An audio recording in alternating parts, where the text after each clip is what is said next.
सिद्धानं नमो ऐर्याणं नमो वज्राणं नमो लोये सौपशामणम् एषो पञ्चनमुखारो सौपपावपणासनो मङ्गलानं च सौपैसिं परमं भवै मङ्गलम् अर्हन्तो भगवन्त इन्द्रमहिता सिद्धाश्च सिद्धे स्थिता आचार्याजिन शासनो नधिकरा पूज्या उपाध्यायका श्री सिद्धांत सुपाठका मुनिवरा रत्नात्रया राधका पंचैते परमेष्ठिनां प्रतिदिनं कुर्वन्तु वो मङ्गलम् दया सिन्धु दया करजे मने आ जंजीरो माथी हवे जल्दी छूटो करजे નથી આ તાપ સહેવાતો પ્રભુ की કર્મની જ્વાળા વરસાવી પ્રેમની ધારા હૃદયની આગ બુઝવજે હૃદયની આગ બુઝવજે.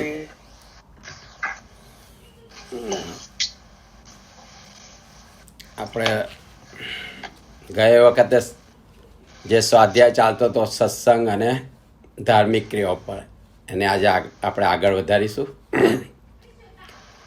કે સત્સંગ કોને કહેવાય. એ આપણે ગયા વખતે જોયું હતું કે જે સતનો સંગ કરાવે. સત એટલે જે ત્રિકાળ હોય તેને સત કહેવાય. એટલે આત્મા ત્રિકાળ છે. કાલે હતો, આજે છે અને આવતીકાલે રહેશે. એટલે સતનો સંગ કરાવે તેને સત્સંગ કહેવાય. અને કે આવો સત્સંગ જીવને મળવો કે ત્રણેય કાળમાં દુર્લભ છે. એટલે ભૂતકાળમાં પણ દુર્લભ જ હતો, ભલે કાળ સારો હતો. અત્યારે તો ખરાબ જ કાળ છે. એટલે અત્યારના કાળમાં વિષમ કાળમાં કે અતિ દુર્લભ છે કે આવો સત્સંગ મળવો. કે આ સત્સંગથી જીવને અત્યારના સંસારના પરિભ્રમણમાં એ રાહતરૂપ છે. કે સત્સંગથી જીવને સુખની અનુભૂતિ થાય છે. જે અત્યારે સંસારમાં જીવને સુખ છે જ નહીં, દુઃખ જ છે. ભલે જીવ પદાર્થોમાં સુખ માને છે, પણ એ સુખનો આભાસ છે. એ સુખ નિત્ય નથી.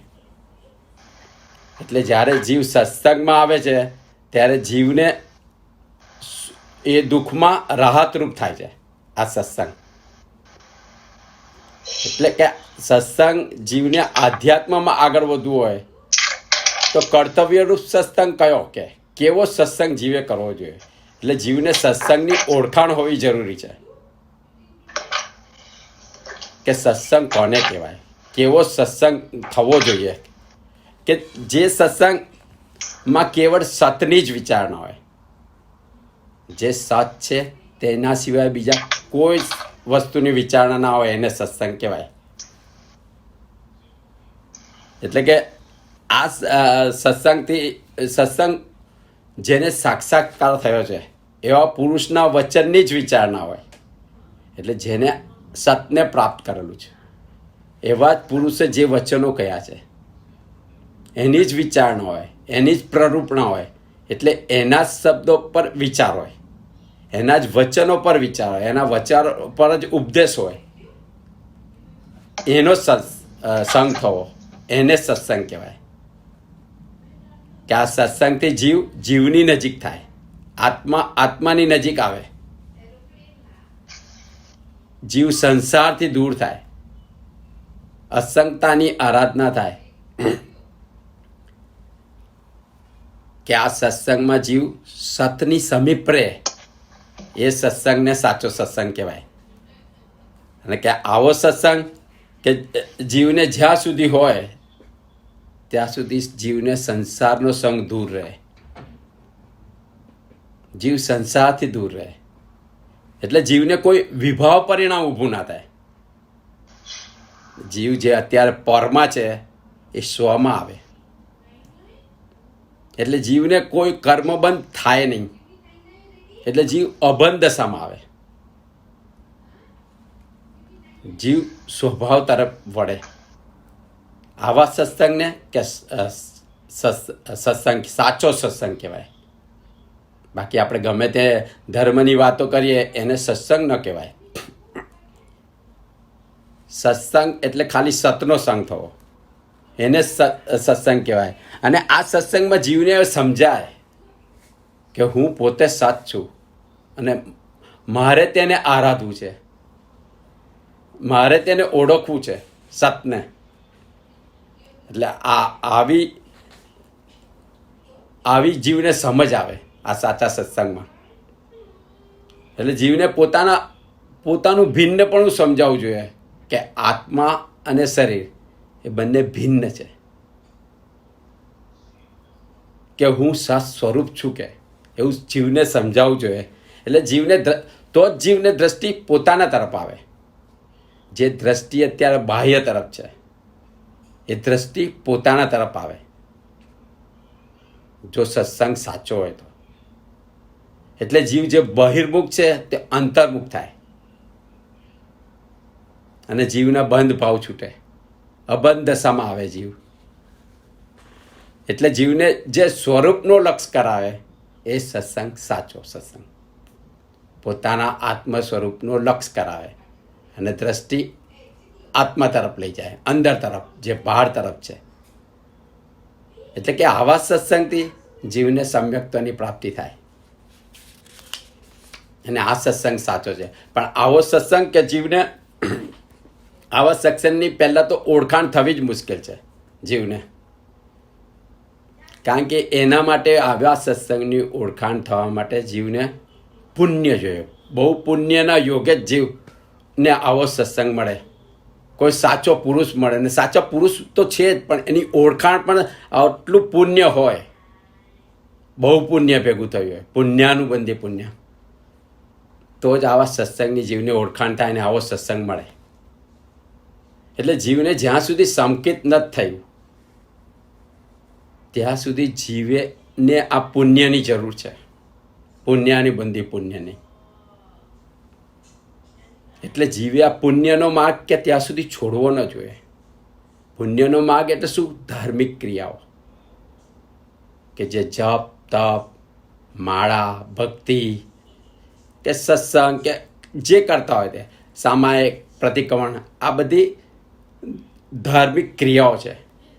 પણ આ ધાર્મિક ક્રિયાઓ જો આત્મભાવે થાય તો પુણ્યાનુબંધી પુણ્ય બંધાય. કારણ કે ધાર્મિક ક્રિયાઓ એ ધર્મ નથી. ધાર્મિક ક્રિયાઓ એ સાધન છે. અને અત્યારે આપણી માન્યતા ખોટી છે કે આપણે ક્રિયાઓ કરીએ એટલે ધર્મમાં છે. ક્રિયાઓ એ સાધન છે, સાધ્ય નથી. સાધ્ય એ ધર્મ છે, ધર્મને પામવો એ સાધ્ય છે. એટલે આ સાધનો થકી જ તમે સાધ્યને પામી શકો. અત્યારે તમારે અહીંથી મુંબઈ જવું હોય, તમને મુંબઈનો રસ્તો ને બધું જ ખબર છે, પણ જો સાધન ના હોય તો તમે મુંબઈ ના જઈ શકો. એવી જ વસ્તુ છે કે તમને ધર્મ ખબર છે કે શું પામવું, પણ જો સાધન વગર તમે આત્માને પામી જ ન શકો. સાધન વગર એ ધર્મને પામી ન શકાય. અને એ સાધનો આ ધાર્મિક ક્રિયાઓ છે જે આજના કાળમાં લોકો છોડી દે છે. ધાર્મિક પ્રશ્ન હતો. એટલે બરોબર છે, ધાર્મિક ક્રિયાઓ છે ને એની પોતાનાથી ધર્મ નથી, ધર્મનું એટલે સાધન છે ને, એટલે અધ્યાત્મ વધારે છે. પણ આમ એટલે ઘણી વાર આમ કહેવામાં આવે કે આવું કંઈક કરશો કે અમુક કરશો તો એક ઉપવાસ જેટલું પુણ્ય થશે, કે અમુક ક્રિયા કરશો તો કે માળા ગણશો તો એક ઉપવાસ કે એકાદશીના જેટલું પુણ્ય થાય. એટલે એનો મતલબ શું? એનો મતલબ તો એ છે કે આ ક્રિયાઓથી પુણ્ય થાય છે, પુણ્યનો બંધ થાય. જેટલો ભાવ હોય એટલું પુણ્ય બંધાય. પણ એનું લક્ષ્ય હોવું જોઈએ ને. તમે ખાલી કોઈ પણ વસ્તુ કરતા નથી આ જગતમાં. સંસારમાં કોઈ પણ વસ્તુ તમે ખાલી નથી કરતા. એનું જે એમ હોવો જોઈએ, એમ લક્ષ્ય, એ લક્ષ્ય વગર તમે ખાલી કોઈ કે કીધું એટલે કર્યા કરો, તો એ ક્રિયાઓનો અર્થ કશું જ નથી. એ જે કમ્પેરિઝન આવે છે ને કે ધારો કે એક નવકારથી કરીએ તો 100 વર્ષનું નરકનું આયુષ્ય તૂટે, એ કમ્પેરિઝન આપણે કેવું કે આ મોટું છે ને આ નાનું છે. મોટું કેવી રીતે ખબર પડે? કોઈ વસ્તુ મોટી કેવી રીતે ખબર પડે? એને નાના સાથે કમ્પેર કરો તો ખબર પડે. આ નોર્મલ પેન્સિલ છે ને એક પેલી આપણે ખબર છે આવી લાંબી જમ્બો પેન્સિલ આવતી હતી નાના હતા ત્યારે. તો એ જમ્બો કેવી રીતે થઈ? તો કે નોર્મલ આટલી છે તો જમ્બો આટલી થાય એમ. એટલે એ ખાલી છે ને બાળ જીવોને એમાં આપણે ઉલझવાનું નથી કે મેં 100 વર્ષ ઓછા કર્યા, 1000 વર્ષ ઓછા કર્યા, ઓછી કરી એટલે મારા 1000 વર્ષના આયુષ્ય. એ તો ખાલી એક આપણા સમજ માટેની વાત છે. હવે ધર્મ ક્રિયા જે આપણે કહીએ છીએ ને કે ધર્મ ક્રિયા કરવી જોઈએ, તો એ ધર્મ ક્રિયા કરવાના પણ દરેક જણના રીઝન્સ અલગ હોય. દરેક જણ કરતા હોય એ કેવી રીતે કરતા હોય તો કે બધાના અલગ અલગ રીઝન્સ હોય અથવા અલગ અલગ પ્રોસ્પેક્ટિવથી કરતા હોય. પણ એને એક પ્રોસ્પેક્ટિવ બનાવવાનો છે કે આત્મભાવે કરવાનું છે, કે પોતાના આત્માના કલ્યાણ માટે કરવાનું. આપણે બેઝિક લેવાનું છે આ. હવે ધારો કે ભગવાનનો જન્મ મહોત્સવ છે, આપણે સ્નાત્ર પૂજામાં આવે છે કે બધા દેવો ભેગા થાય છે ભગવાનનો અભિષેક કરવા માટે મેરુ શિખર પર. તો એ દેવો કેવી રીતે આવે છે? કેમ આવે છે? તો કે આત્મ ભક્તિ મળ્યા કે દેવા કેતા મીતનું જાય, નારી પ્રેર્યા વળી જે કુલવટ ધર્મી ધર્મ શકાય. ભેગા થયેલા લોકો એક જગ્યાએ, એમાં કઈ જાતના લોકો છે? તો કેટલાક ભગવાનની ભક્તિ કરવાના ઉદ્દેશથી આવે છે, કેટલાકને બૈરીએ કીધું કે આજે સામાયિક લઈ લો, અથવા કોઈની દેવીએ કીધું કે નાના ભગવાનનો મહોત્સવ છે આપણે જવાનું છે તારે તો આવવું જ પડશે ભાઈ, એટલે જાય છે. કોઈ આપણા ભાઈબંધ દોસ્તારો જતા હોય, સમજો હવે તારા 5 ભાઈબંધ ભવિષ્યમાં પ્રતિક્રમણ કરવા જતા હોય એટલે તમને કે તું યાર ક્યાં ઘરે બેસી રહે, ચલ. એટલે બધા જુદા કારણોસર આવે છે. કેટલાકના પરિવારમાં એક સિસ્ટમ હોય કે આ તો આપણે કરવાનું છે, નાનપણથી એક સિસ્ટમ થઈ ગઈ હોય, એટલે બધા એ રીતે કરે છે. પણ હવે આપણે જયારે સમજદારી આવે ને ત્યારે જે નયનભાઈ કહે છે ને એ આત્મલક્ષી કરવાનું છે. અને આ કમ્પેરિઝન ખાલી બાળ જીવોને એના તરફ ધર્મ તરફ લાવવા માટે છે અને સમજદારી આવે ધર્મ તરફ એના માટે છે. એટલે આ ધાર્મિક ક્રિયાઓ સાધન છે જેનાથી ધર્મ પમાય. અને ધર્મ શું છે એ આપણે ગઈ ફેરી જોયું હતું કે વસ્તુ સ્વભાવ ધર્મ. એટલે જે વસ્તુનો જે સ્વભાવ છે એ ધર્મ. એટલે વસ્તુના સ્વભાવને તમે પામો તો તમે વસ્તુને પામી શકો. એટલે વસ્તુના સ્વભાવને પામવાનો છે. જેમ અગ્નિનો ધર્મ છે ગરમી, પાણીનો ધર્મ છે ઠંડક, એવી જ રીતે આત્માનો ધર્મ. તો આત્માનો ધર્મ શું છે કે જ્ઞાન, દર્શન, ચારિત્ર, વીર્ય, સુખ. આ એના મુખ્ય ગુણો છે. એટલે આ ગુણોને તમે પ્રાપ્ત કરો તો આત્માને પમાય.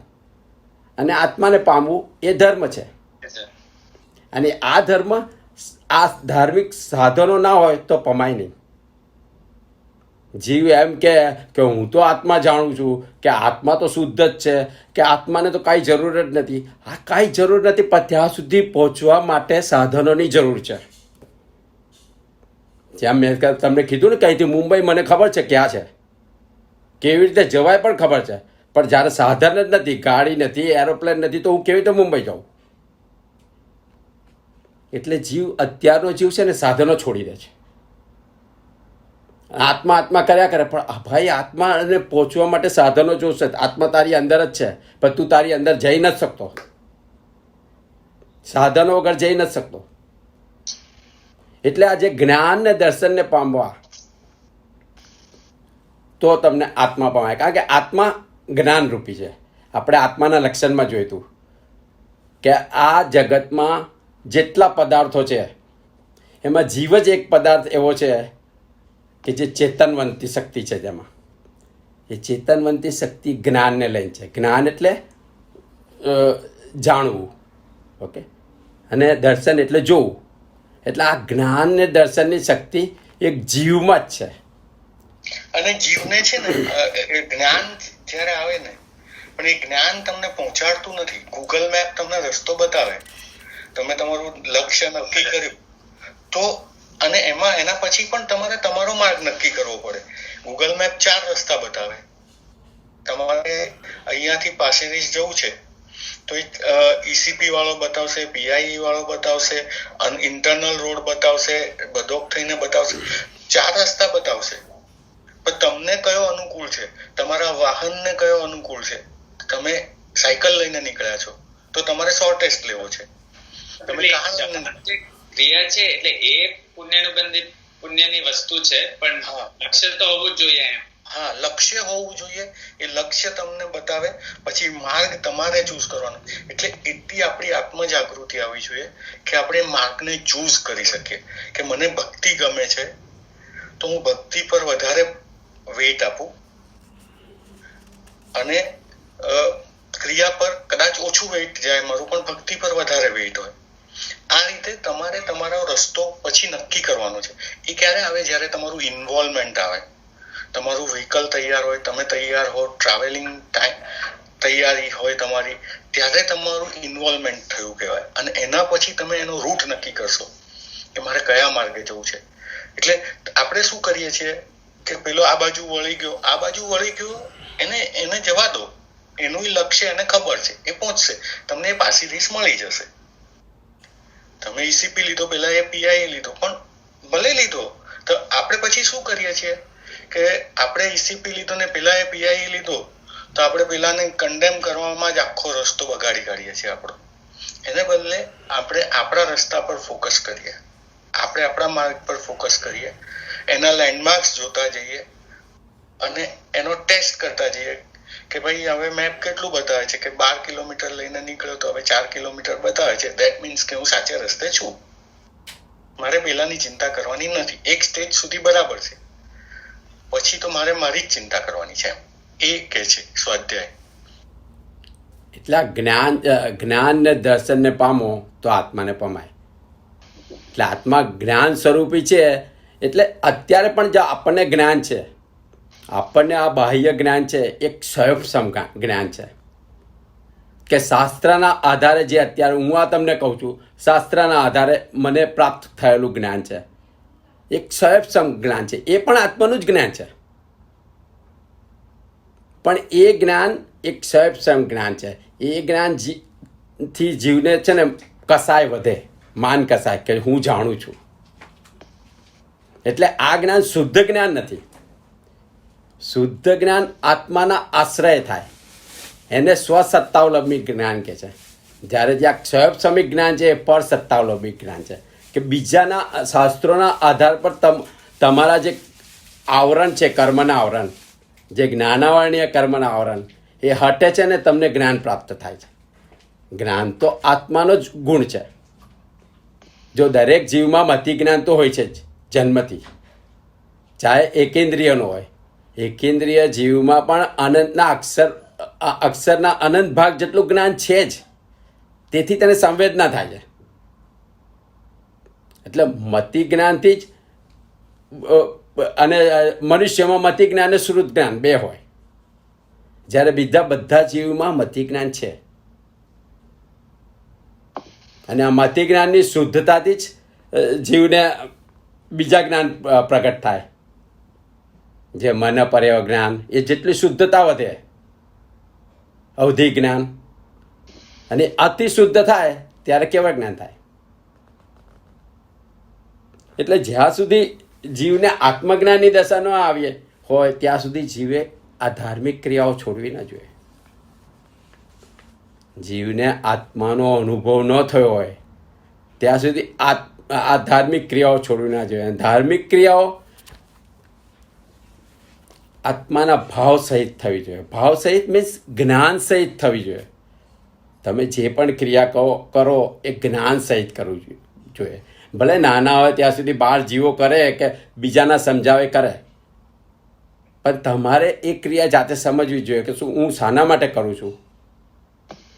એટલે જ્યારે ધાર્મિક ક્રિયાઓ આવા ભાવ સહિત થાય તો જીવના કર્મ બંધ હોય છે ને, જે ઉદયમાં આવતા કર્મો હોય એ કર્મો મંદ થઈ જાય, શિથિલ થઈ જાય, ઢીલા થઈ જાય. અને આ જ ધાર્મિક ક્રિયાઓ જો ઉત્કૃષ્ટ ભાવે કરવામાં આવે ને તો એ કર્મ તૂટી પણ જાય. એટલે જે અંતરાય કર્મો છે જીવને, આ ઘાતી કર્મો છે, અંતરાય કર્મો આજના આપણા બધા જીવોને નડતા હોય છે. એ 5 પ્રકારના અંતરાય કર્મો છે. કોઈને લાભ મળતો અટકી જાય, કોઈને શરીરની બીમારી હોય, દાનાંતરાય કર્મ, વીર્યાંતરાય કર્મ, ભોગાંતરાય, કોઈ ભોગવી ન શકે વસ્તુ હોય તો. એટલે જ્યારે જીવ આ ઉત્કૃષ્ટ ભાવે આ ધાર્મિક ક્રિયાઓ કરે તો આ ઉદયમાં આવતા જે અંતરાય કર્મો છે ને એ તૂટી જાય અને જીવનું પ્રારબ્ધ છે ને અનુકૂળ થઈ જાય. એટલે આપણને કેટલીક ફેરી થાય છે કે ઓ મેં આ ક્રિયા કરીને મને આ મળ્યું. ક્રિયા કશું લૌકિક વસ્તુ આપતી નથી, પણ તમારા જ અંતરાય કર્મો તમને નડતા હતા. અને જ્યારે એ ક્રિયા તમે ભાવ સહિત કરી હોય તો અંતરાય કર્મો હટી જાય તો તમને મળતો લાભ મળી જાય. નોકરી ના મળતી હોય, પ્રમોશન ના મળતું હોય, કાંઈ પણ એ થઈ જાય. કર્મો તો તમને તમારા જ નડે છે. ભલે આપણે બીજાને દોષ દઈએ છીએ કે ઓફિસમાં પણ કહેવો બીજી પોલિટિક્સને લીધે મને નથી મળતું, પણ તે તમારા અંતરાય કર્મ છે. પણ આપણે તે વખતે ભૂલી જઈએ છીએ, આપણે સ્વાર્થી થઈ જઈએ છીએ, ધર્મને જ ભૂલી જઈએ છીએ.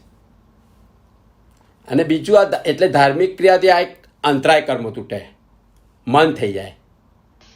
એટલે તમારું પ્રારબ્ધ અનુકૂળ થઈ જાય, નસીબ તમારું અનુકૂળ થઈ જાય તમને. બીજું ધાર્મિક ક્રિયાથી શું થાય કે આ ધાર્મિક ક્રિયાઓ આપણે કર્મના સ્વાધ્યાયમાં જોયું હતું કે કર્મના સ્વાધ્યાયમાં જ્યારે કર્મ બંધાય છે તો એ કર્મ તરત ઉદયમાં આવતું નથી, એનો અબાધા કાળ હોય છે. દરેક કર્મનો અબાધા કાળ હોય એટલે સુસુપ્ત પીરિયડ, ડેડ પીરિયડ. એ પીરિયડમાં કર્મ ઉદયમાં ના આવે, ભલે તમે આજે બાંધ્યું હોય. અને એ કર્મોને એ અબાધા કાળ દરમિયાન જીવ જો પુરુષાર્થ કરે, ધર્મનો પુરુષાર્થ, એ અધાર્મિક ક્રિયાઓ, એ ધર્મનો જે પુરુષાર્થ કરે એના થકી આ જીવ એ કર્મને શિથિલ કરી શકે, કર્મની પરિસ્થિતિઓ બદલી શકે, એના કાળ લંબાવી શકે, એનો રસ લંબાવી શકે, રસ ઘટાડી શકે, કાળ ઘટાડી શકે, પાપને પુણ્યમાં અને પુણ્યને પાપમાં કન્વર્ટ કરી શકે. આ બધું કર્મના સિદ્ધાંત છે. અને ઉદીર્ણા દ્વારા એને કર્મ તોડી પણ શકે જો એ નિકાચિત ન હોય તો. એટલે ઉદીર્ણા દ્વારા જ્યારે ઉદીર્ણા કેવી રીતે જાય? જ્યારે જીવ તપને ધ્યાનમાં જાય તો એ કર્મને જલ્દી જલ્દી બોલાવીને એના મંદ રસથી ભોગવી લે.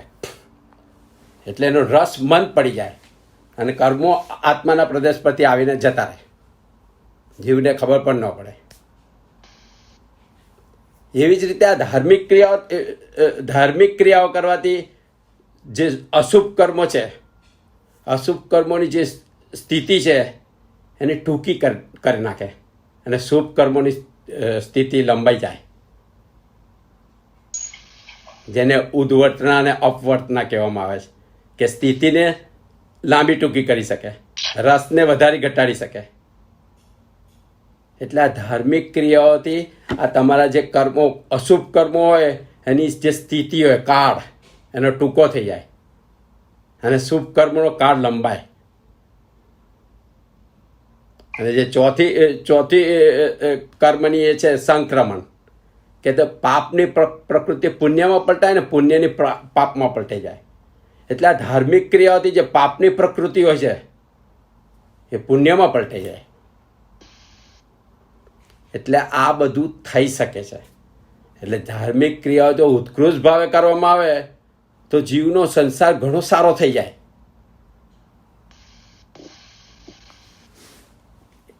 એટલે જીવની આખી દશા જ બદલાઈ જાય. જીવ જો આ ધાર્મિક ક્રિયાઓ ઉત્કૃષ્ટ ભાવે આત્માના ભાવે કરે તો. અને પછી ત્રીજું છે કે આ ધાર્મિક ક્રિયાઓ આત્માનો લક્ષ્ય રાખીને જ કરવી જોઈએ જીવે. જીવ કોઈ પણ વસ્તુ લક્ષ્ય વગર કરે તો એનું જે જોઈએ એવું પરિણામ આવતું નથી. તમે સંસારમાં હોય કે બહાર હોય. એટલે ધર્મમાં પણ તમારો લક્ષ્ય ક્લિયર હોવો જોઈએ કે મારે શું પામવું છે ધાર્મિક ક્રિયાઓથી. તો પુણ્ય પામવું હશે તો પુણ્ય જ મળશે. એટલે એનું લક્ષ્યની ક્લેરિટી જીવને હોવી જરૂરી છે. નહીં તો એનું નહીં જેવું જ ફળ મળે જો લક્ષ્ય ના હોય તો. લક્ષ્ય ન હોય ને તમે આ રૂટીન જે મિકેનાઇક્સ રીતે બધું કર્યા કરો છો ધર્મની આરાધના, એનું ફળ નહીં જેવું મળે છે. એટલે આ લક્ષ્ય માટે શ્રીમદજીએ એક સરસ સેન્ટન્સ કીધું છે કે અનંતવાર કે આ દેહને માટે જીવે આત્માને ગાળ્યો છે. એટલે આ જીવ જ્યારથી છે ત્યારથી આ સંસારમાં અનંતકાળથી છે અને અનંતકાળથી દેહ ધારણ કરે છે. સંસારમાં છે એટલે દેહ તો ધારણ કરવો જ પડે. એટલે દેહ ધારણ, અને એ દેહ માટે આત્માનો ઉપયોગ કરી નાખ્યો છે આપણે દરેક વખતે. તો કે અત્યારે ઉત્કૃષ્ટ કાળ મળ્યો છે તમને, ઉત્કૃષ્ટ મનુષ્ય ભાવ મળ્યો છે કે આટલી બધી ઉત્કૃષ્ટ પરિસ્થિતિઓ, અનુકૂળ પરિસ્થિતિઓ મળી છે, ઉચ્ચ ધર્મ મળે છે. તો કે એકવાર કે આ દેહને કે આત્માને માટે ગાળી કાઢો તો તમારા ભવનું ભ્રમણ અટકી જાય. એટલે કે સમ્યક્ત્વ. એટલે જીવનો લક્ષ્ય સમ્યક્ત્વ પામવાનો જ હોવો જોઈએ.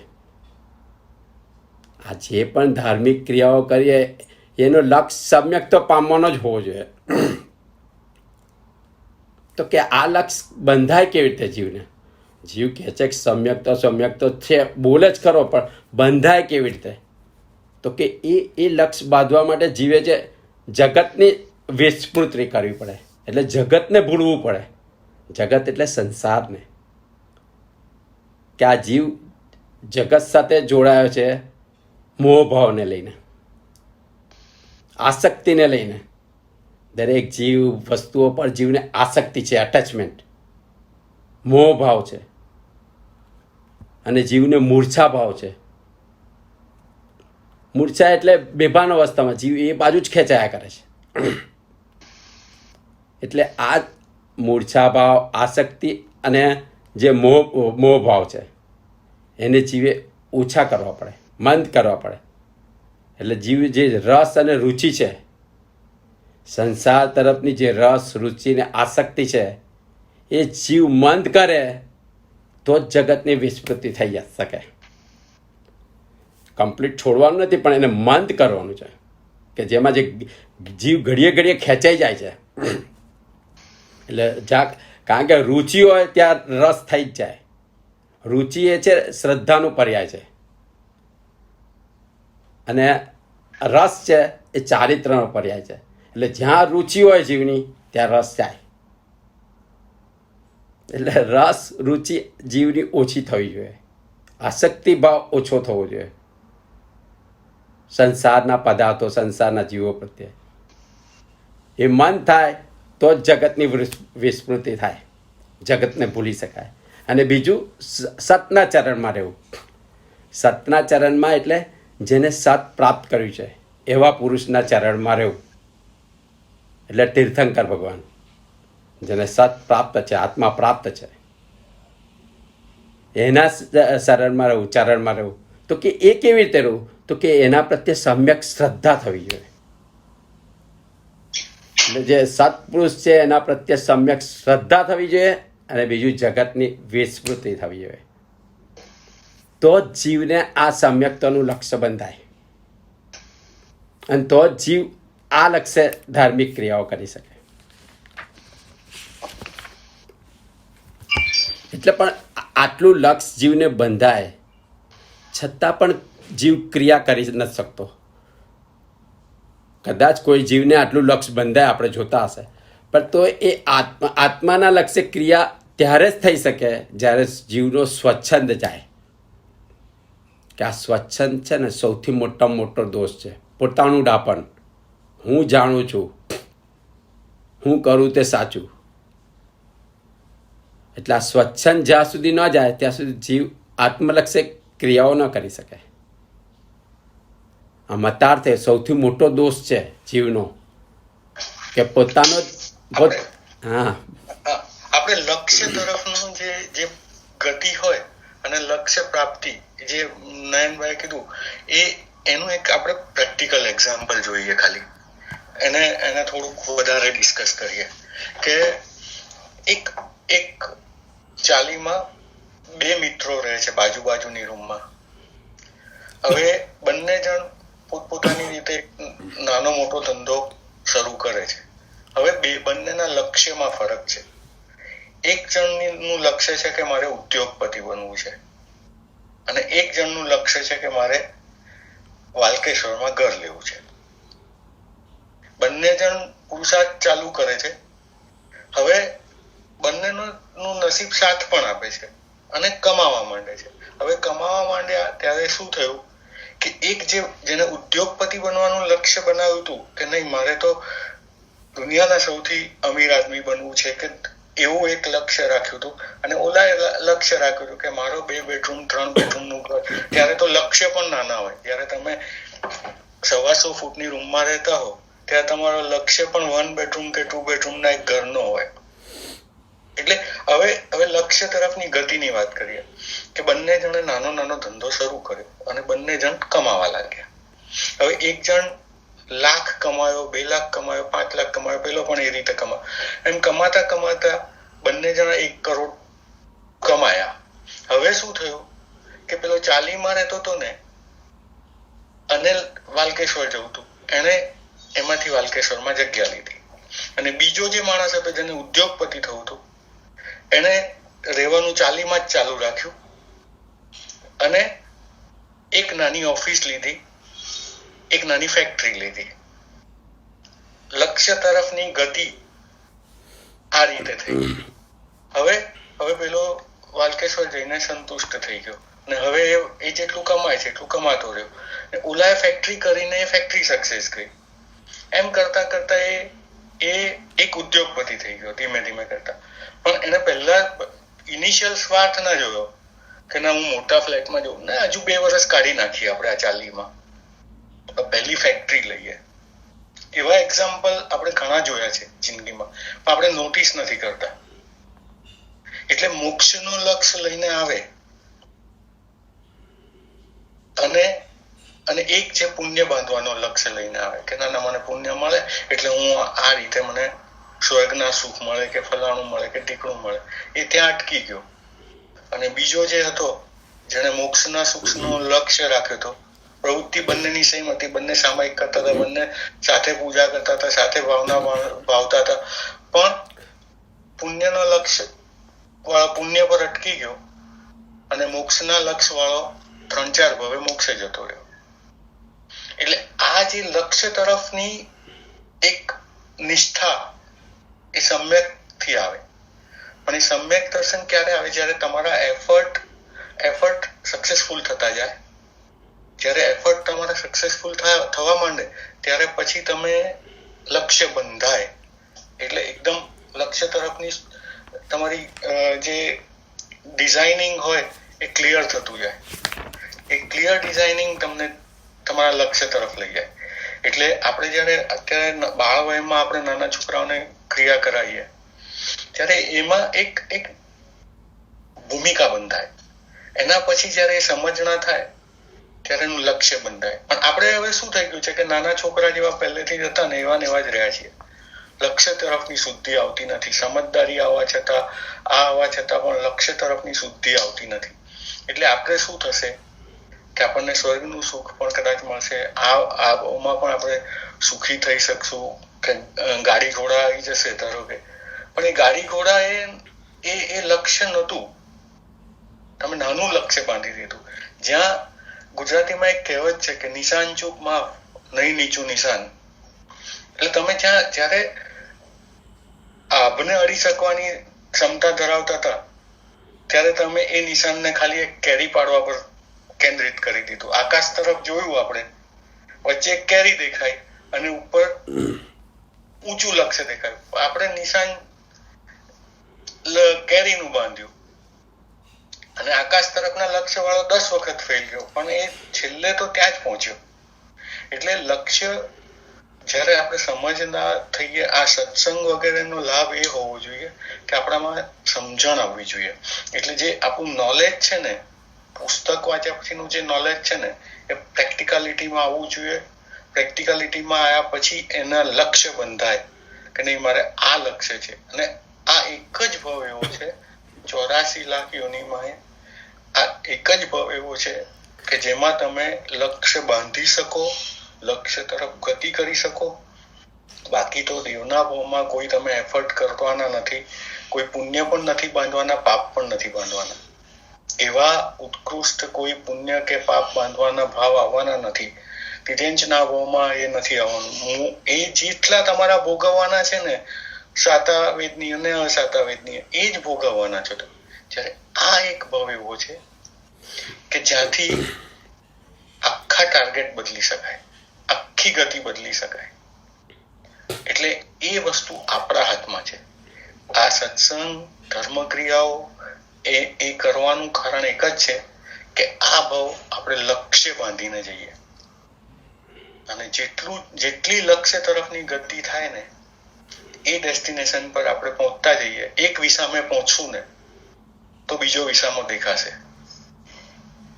બરાબર? એટલે આ આત્મલક્ષ્ય જે ધાર્મિક ક્રિયાઓ થવી જોઈએ એ પણ કેમ નથી થઈ શકતી? કારણ જીવ જ્યાં સુધી સ્વચ્છંદ ન છોડે, એટલે પોતાનો મતાર્થ ન છોડે કે હું જાણું છું, પોતાનો મત ન છોડે કે હું જે કરું છું તે જ સાચું છે, અને આ મતનો પાછો આગ્રહ કરતો હોય કે બધાએ આ જ કરવું જોઈએ, હું જે કરું છું બરાબર છું, ઇવન ગુરુ કહે તો પણ એનો મત બદલાય નહીં.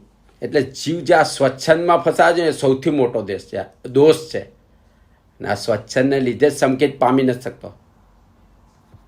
એટલે જીવ, કેટલાય જીવો અત્યારે આ ખોટી માન્યતાઓમાં છે કે અસદગુરુની પાછળ દોડે છે, કે જે ગુરુને જ્ઞાન નથી પણ એ ખાલી કોડના ગુરુ છે. ઓકે, કે ગચ્છના ગુરુ છે કે મતના ગુરુ છે. ઓકે, એટલે એને લઈને જીવ જે સ્વચ્છંદી બને છે, સ્વચ્છંદી કે હું જે કરું છું તે જ સાચું છે, ઇવન સત્યને એ નકારે છે. અને આવો જીવ પછી ગમે તેટલી ક્રિયાઓ કરે તો એનું કાંઈ જ પરિણામ ન મળે.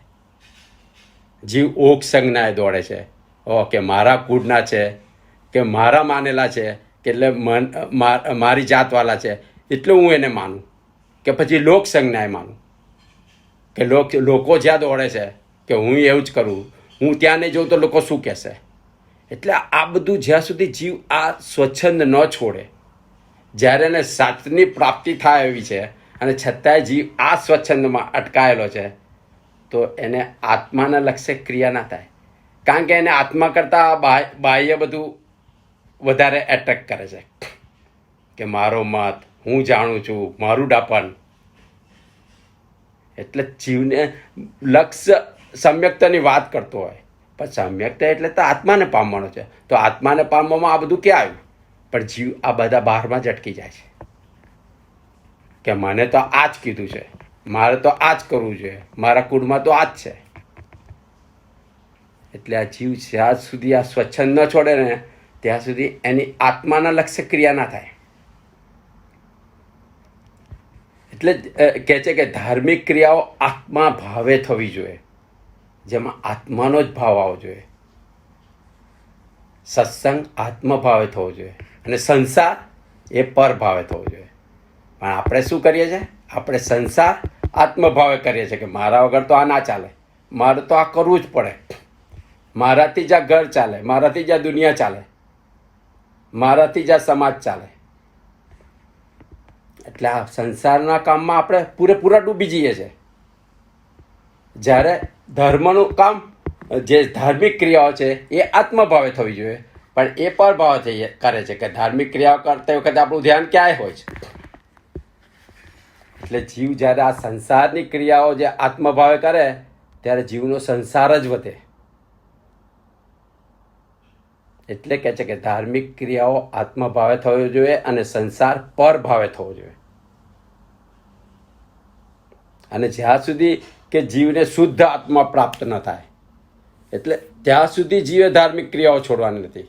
ઇવન આત્મજ્ઞાન થઈ ગયા પછી, આત્મજ્ઞાન થાય એટલે ચોથું ગુણસ્થાનક, પણ 13મા ગુણસ્થાનક સુધી જ્યાં સુધી કેવળ જ્ઞાન ના થાય ત્યાં સુધી શાસ્ત્રમાં ધાર્મિક ક્રિયાઓ છોડવાની ના કીધી છે, કે જીવે ધાર્મિક ક્રિયાઓ કરવી જ જોઈએ. એ જ સહારો છે જીવને શુદ્ધ જ્ઞાન સુધી પહોંચવા માટેનો. અને જીવ આટલું બધું અત્યારના કાળમાં બોલો. શું થઈ એટલે હું સમજી ગયો.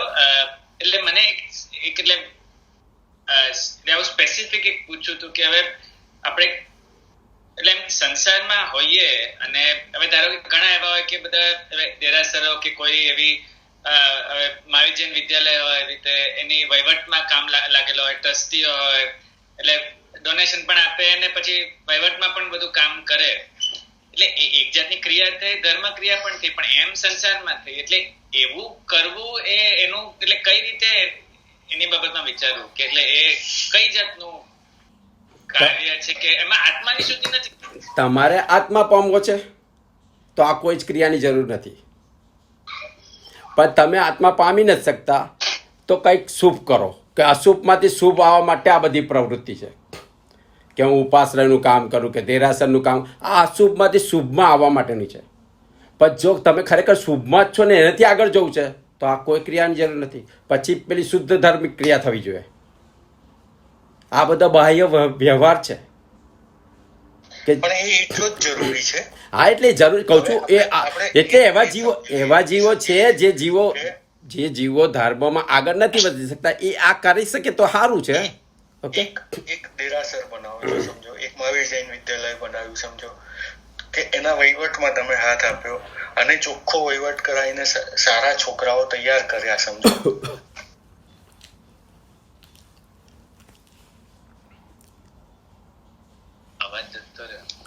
અવાજ બંધ થઈ ગયો સંદીપભાઈ. ડિસ્કનેક્ટ થઈ ગયા લાગે છે.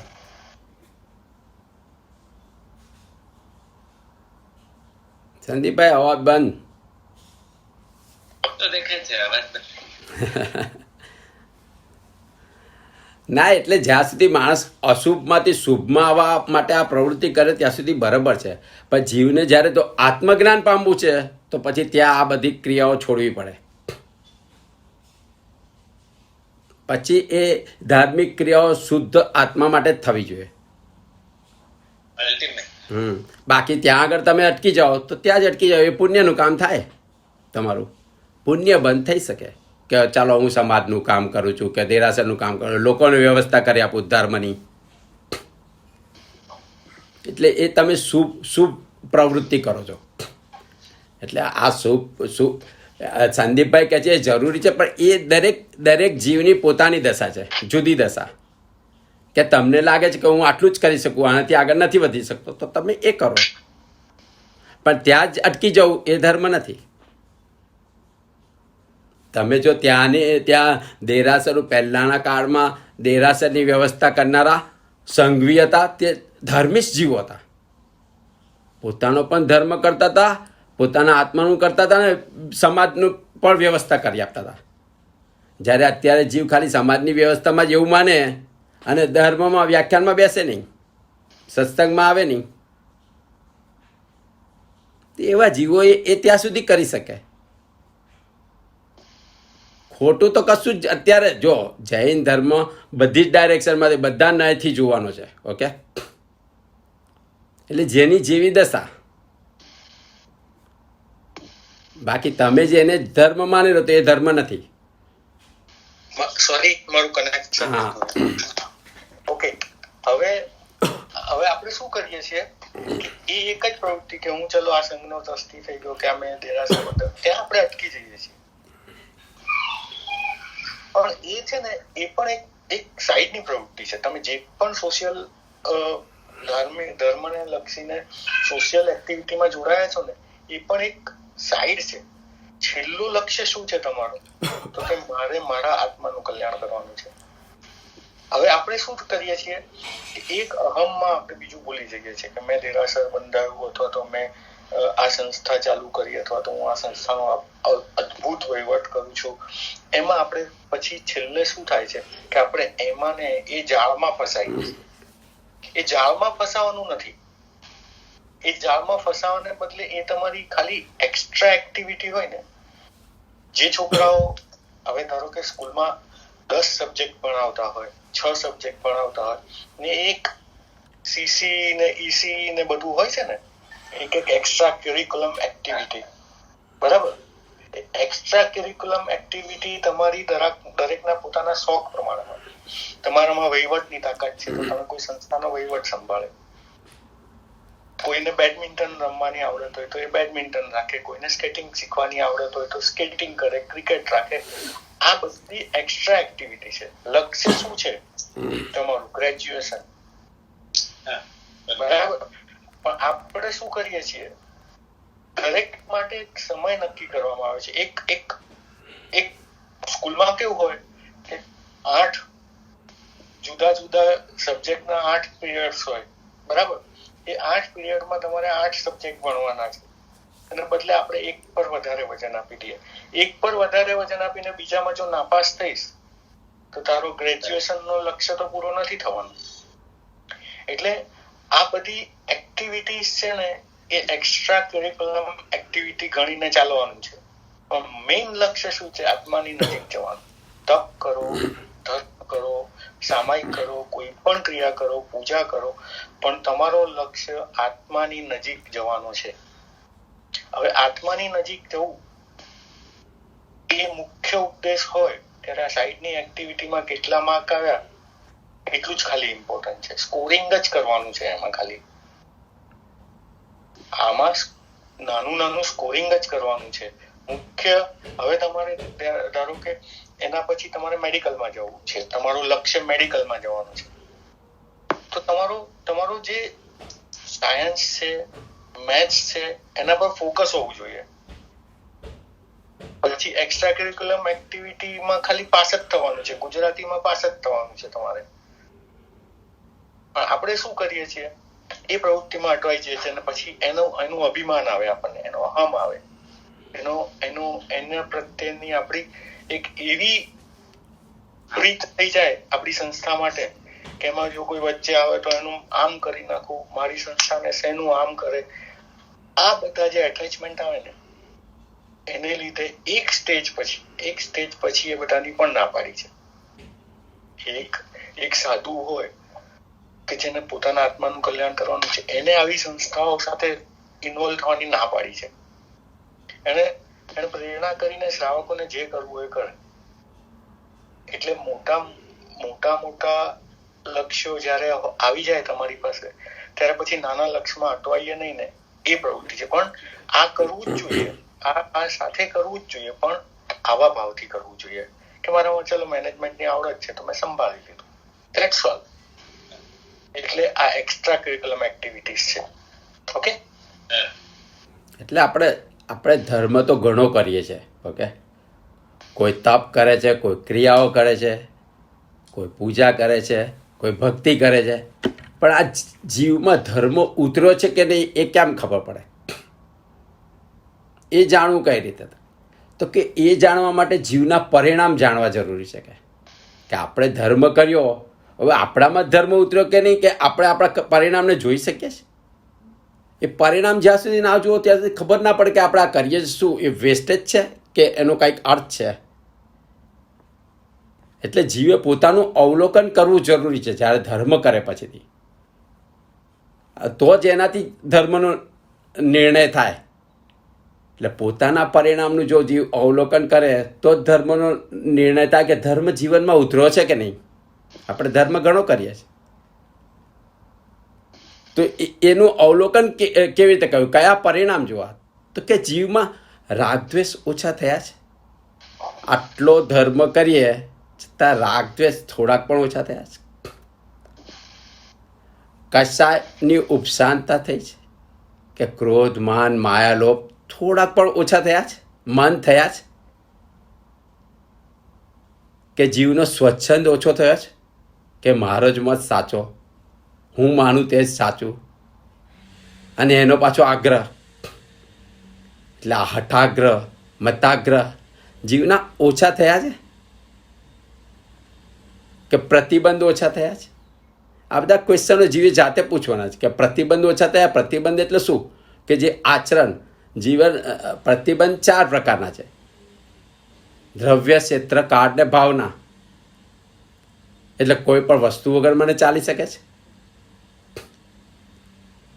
કે કોઈ જગ્યા વગર મને ચાલી શકે છે, કે મારે તો આ જ જગ્યા જોઈએ. મારે તો અહીં જ રહેવું છે. કોઈ સમય વગર કે દ્રવ્ય ક્ષેત્ર કાળ કેવો ગરમીમાં ચાલી શકે છે, ઠંડીમાં સહન કરી શકે છે, ઠંડીમાં ચાલશે, ગરમ ચાલશે.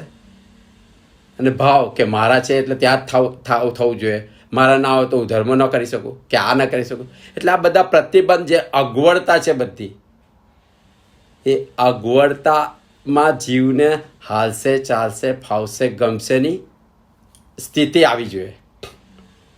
તો એ પ્રતિબંધ ઓછા થયા છે, એનું માપ છે. તો જીવ આચરણ કરી શકે. બાકી જ્યાં સુધી આ પ્રતિબંધ જીવને નડે છે ત્યાં સુધી જીવ શુદ્ધ આચરણ પણ નથી કરી શકતો ધર્મ. એવી જ રીતે જીવનો અહંભાવ ઓછો થયો છે, મમત્વ ઓછું થઈ જાય. એટલે આ બધા જીવે ચેક, આ પરિણામો જીવે પોતાનામાં અવલોકન કરવા જેવા છે, પોતાનામાં ચેક કરવા કે આમાંથી કાંઈ જ ઓછું ના થયું તો જીવ ધર્મ પામ્યો નથી. જીવમાં ઉદાસીનતા આવી જોઈએ. ધર્મ એટલે આપણે જોયું કે ધર્મ પામવું એટલે આત્માને પામવાનો છે, એ ધર્મ છે, ક્રિયાઓ ધર્મ નથી.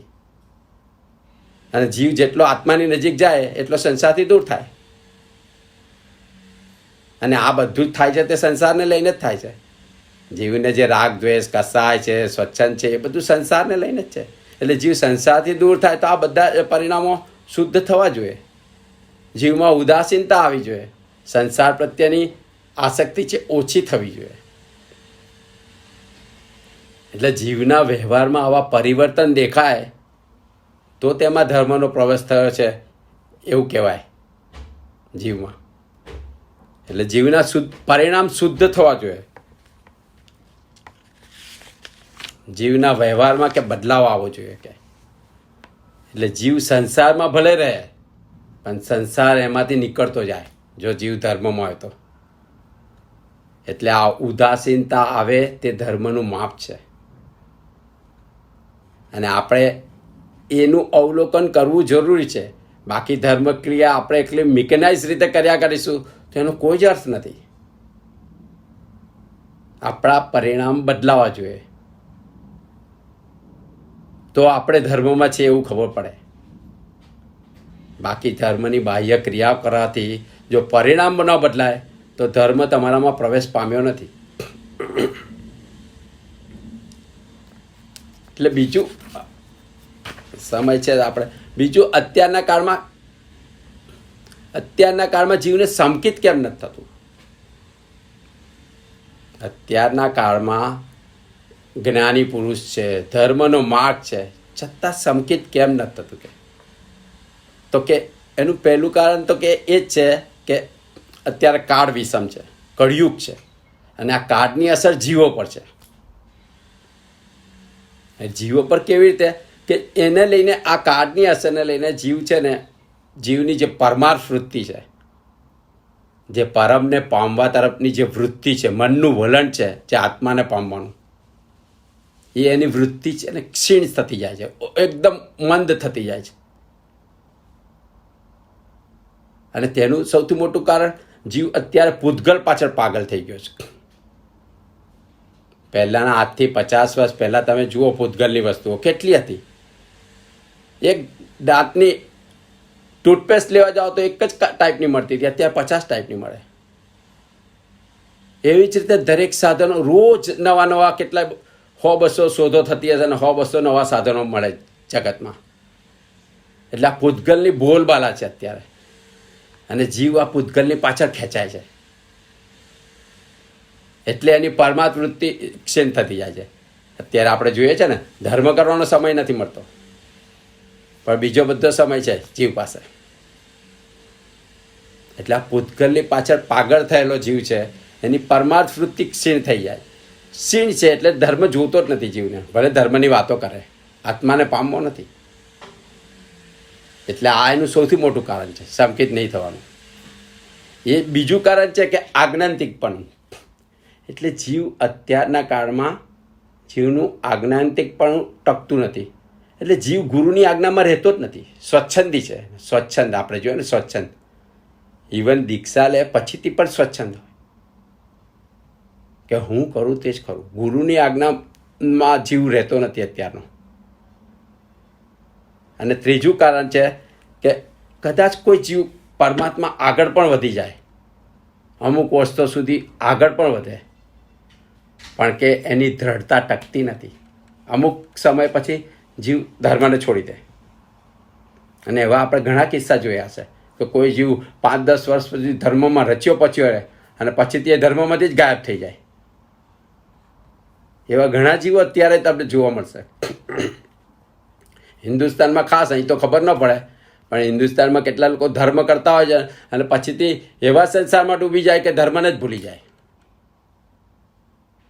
એટલે આવી દ્રઢતા જીવની ટકતી નથી ધર્મમાં. કારણ કે ધર્મથી કદાચ એને ન મળ્યું કાંઈક, તો એની શ્રદ્ધા ડગી જાય છે. પછી કોકને વધારે પડતું મળ્યું તો પણ એ સંસારમાં ડૂબી જાય છે. એટલે જીવની જે સ્થિરતા છે એ લાંબા કાળ સુધી ટકતી નથી. જીવ ધર્મના માર્ગથી રખડી પડે છે. એટલે અત્યારે કે જ્ઞાની પુરુષો છે, ધર્મનો માર્ગ છે, છતાં પણ સંકિત થવું બહુ દુર્લભ છે આ કારણોને લઈને. એટલે સંકિત કોઈને થયું હોય તો જાણવું કેવી રીતે? કે કોઈ જીવને કદાચ સંકિત હોય, કોઈ એમ કહેતો હોય કે હું આત્મજ્ઞાની છું, કે આત્મજ્ઞાની જીવ છે, તો તેને જાણવું કેવું? તેના લક્ષણો, જો શાસ્ત્રમાં એના લક્ષણો કયા છે? 5: સમવેગ, નિર્વેગ, આસ્તિક્ય અને અનુકંપા. એટલે જીવમાં સમતા હોય, એટલે સમત્વ ભાવ હોય, રાગ દ્વેષનો હોય, જીવને મોક્ષ તરફની લગ્ની લાગી હોય, જીવ સંસારમાં રહેતો હોય પણ સંસારથી મુક્ત હોય, જેને સંપૂર્ણ આસ્થા હોય, એવો જીવને અનુકંપા હોય. પણ આ શાસ્ત્રીય લક્ષણો છે. પણ સામાન્ય જીવ કે બીજા જીવને કેવી રીતે જાણી શકે કે આ જીવને સમ્યક દર્શન થયેલું છે, કે આત્મજ્ઞાની છે, કે એને આત્માનો બોધ થયો છે? તો કે તેના માટેના પણ લક્ષણો જે શ્રીમદે બતાવે છે, કે એકદમ સિમ્પલ ભાષામાં બતાવે છે, કે એવો જીવને કે પૂર્ણ કામતા હોય. પૂર્ણ કામતા એટલે પૂર્ણ કામપણું. એવો જીવ સંપૂર્ણ સુખી હોય, એને જગતમાં કાંઈ જ જોતું ન હોય, કોઈ પણ બીજા પદાર્થમાં એની આસક્તિ ન હોય, એવો જીવ, જો એ સમ્યક તો પામેલો હોય તો. આ એનું એક કારણ. બીજું કારણ છે કે એનામાં પરિતૃપ્તપણું વર્તાયા કરતું હોય. પરિતૃપ્તપણું એટલે સંપૂર્ણ સંતોષી જીવ. એટલે એને કોઈ પણ પરિસ્થિતિમાં હાલશે, ચાલશે, ફાવશે, ગમશેની ભૂમિકામાં જ હોય, ક્યાં એને વાંધા વચકા ન હોય. સંપૂર્ણ સંતોષી જીવ એટલે સંપૂર્ણ સુખી જીવ, સંપૂર્ણ સંતોષી જીવ. અને ત્રીજું કે ઇન્દ્રિયોના જે વિષયો છે, આપણે 5 ઇન્દ્રિયો છે, 5 ઇન્દ્રિયોના 23 વિષયો છે, કે વર્ણ, રસ, ગંધ અને સ્પર્શ.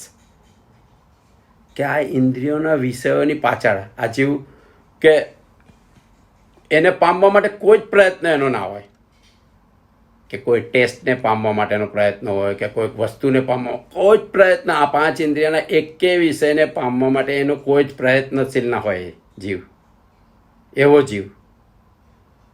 આ એના સાદા લક્ષણો છે જે આપણે પણ જોઈ શકીએ. કે આવો જીવ કોઈ હોય તો એને આત્મજ્ઞાન થયું છે એમ કહેવાય. અને એનું ચોથું લક્ષણ છે જે તમને આપણને દેખાય નહીં, પણ એ કે ક્ષણિક જીવિતપણામાં કે નિત્યપણાને પ્રાપ્ત કરતો હોય. એટલે દરેક ક્ષણે એ નિત્યતાને પ્રાપ્ત કરતો હોય. એટલે આ નિત્યતા મીન્સ આત્મભાવ. આત્મા નિત્ય છે. એટલે હર ક્ષણે એ પોતાના જ આત્મામાં રહેતો હોય, પોતાના જ આત્મભાવને અનુભવ કરતો હોય, એવો જીવ. એટલે આ 4 લક્ષણો છે: સંપૂર્ણ સુખી જીવ, સંપૂર્ણ સંતોષી જીવ, જે ઇન્દ્રિયના વિષયો પાછળ કોઈ પ્રયત્ન ન કરે, કોઈ મહેનત નહીં, કોઈ જ. અને ચોથું, જે દરેક ક્ષણમાં આત્મભાવમાં હોય, દરેક ક્ષણને નિત્ય પણ અનુભવ કરતો હોય, આત્માનું અનુભવ. એટલે આ 4 લક્ષણો છે. પણ મુખ્ય લક્ષણ તો કે વિતરાગતા છે. જો આપણે સમ્યક દર્શનનું મુખ્ય લક્ષણ વિતરાગતા છે. એટલે જીવમાં જેટલી વિતરાગતા વધતી જ હોય એ જીવ કે આત્મજ્ઞાની હોઈ શકે. તો આ એનું મુખ્ય લક્ષણ છે. એટલે જે જીવને બોધ પામ્યો હોય એનામાં આવા લક્ષણો જોવા મળે અને એને જ્ઞાની પુરુષ કહેવાય. પણ અત્યારે આપણો પ્રોબ્લેમ એ છે કે આપણે જ્ઞાનીને પણ ઓળખી નથી શકતા. જ્ઞાની કદાચ સામે હોય તો જ્ઞાનીને પણ ઓળખી નથી શકતા. તો કે એના કારણ શું? તો કે એના પણ 3 કારણ બતાવ્યા છે કે જ્ઞાનીને આપણે નથી ઓળખી શકતા. એના 3 કારણ છે. કે એ પહેલું કારણ છે કે જ્ઞાની જ્યારે આપણી સમક્ષ આવે ત્યારે આ જીવને છે ને પોતાના જે અજ્ઞાન છે, અજ્ઞાન સમૂહ જ્ઞાન, અત્યારે આપણને જે જ્ઞાન છે એક સ્વયંસમિક જ્ઞાન છે, એટલે એ અજ્ઞાન છે. કારણ કે જે જ્ઞાનમાંથી કસાય ઊભા થાય એને અજ્ઞાન કહેવાય. જ્યાં સુધી જ્ઞાન સંપૂર્ણ થાય નહીં ત્યાં સુધી અજ્ઞાન છે. સમ્યક દર્શન ન થાય ત્યાં સુધી અજ્ઞાન જ છે, જે પણ જ્ઞાન. એટલે આવા અજ્ઞાન સમૂહ જે જ્ઞાન છે એ જ્ઞાનનો અહમ આવે જ્યારે કોઈ જ્ઞાની પુરુષ આપણને કાંઈક કહેતો હોય તો કે હું જાણું છું. બસ આ હું જાણું છું ની જે ભ્રાંતિ છે, જીવને ભ્રમ છે, એને લઈને સામે જ્ઞાની પુરુષ હોય તો ઓળખી ના શકે. અને આ સૌથી મોટું કારણ છે અત્યારનું. બીજું કારણ છે જ્યારે જ્ઞાની પુરુષ સામે આવે ત્યારે જીવને જે પોતાનો પરિગ્રહ છે એ પરિગ્રહ પર જ્ઞાની કરતાં વધારે પ્રેમ છે અત્યારે. એટલે જ્ઞાની જો કોઈ પરિગ્રહ તમારો છોડવાનો કે ગાડી બંગલા કે કશું પણ, તો જીવ છોડી ના શકે. થોડું આપવાનું કે તો આપી ન શકતો અત્યારનો જીવ. એટલે જ્ઞાની સામે હોય, લાગે એને જ્ઞાની, પણ એ જ્ઞાની જો કાંઈક માગે તો જીવ ના આપી શકે. જ્ઞાની માગે જ નહીં પોતાના માટે, પણ છતાં જો જ્ઞાની કંઈક આપવાનું કે તો જીવ આ પોતાના પરિગ્રહનો પહેલો આવે કે મારે તો નોકરી કરવાની છે, મારે તો ધંધો કરવાનો છે. એટલે જ્ઞાની પાસે જ ન જાય, અને જાય તો આ એને પરિગ્રહ નડે.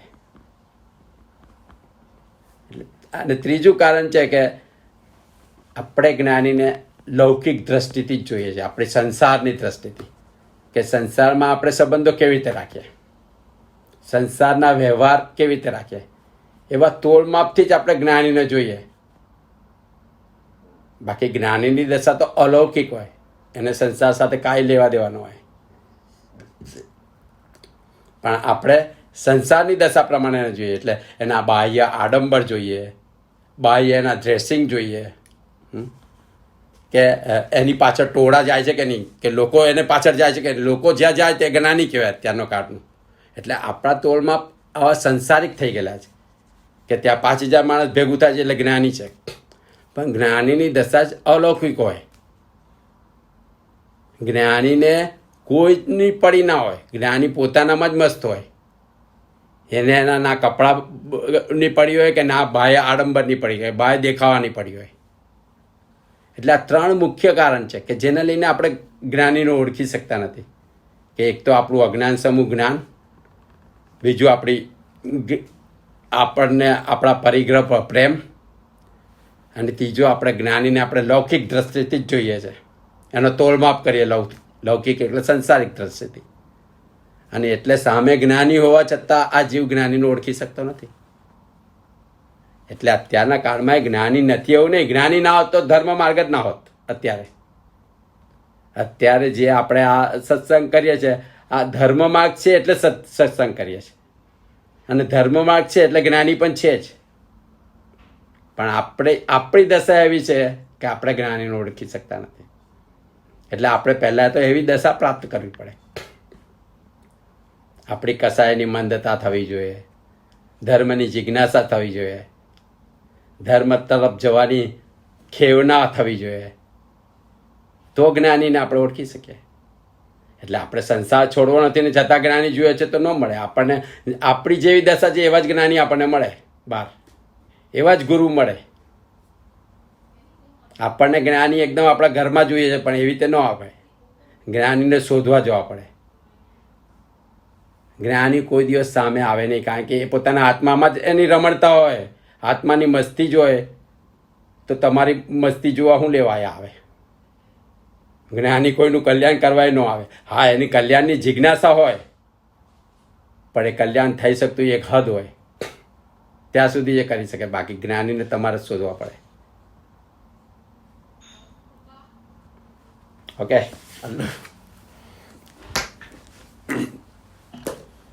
બોલો સંદીપભાઈ, તમારો અવાજ બંધ છે.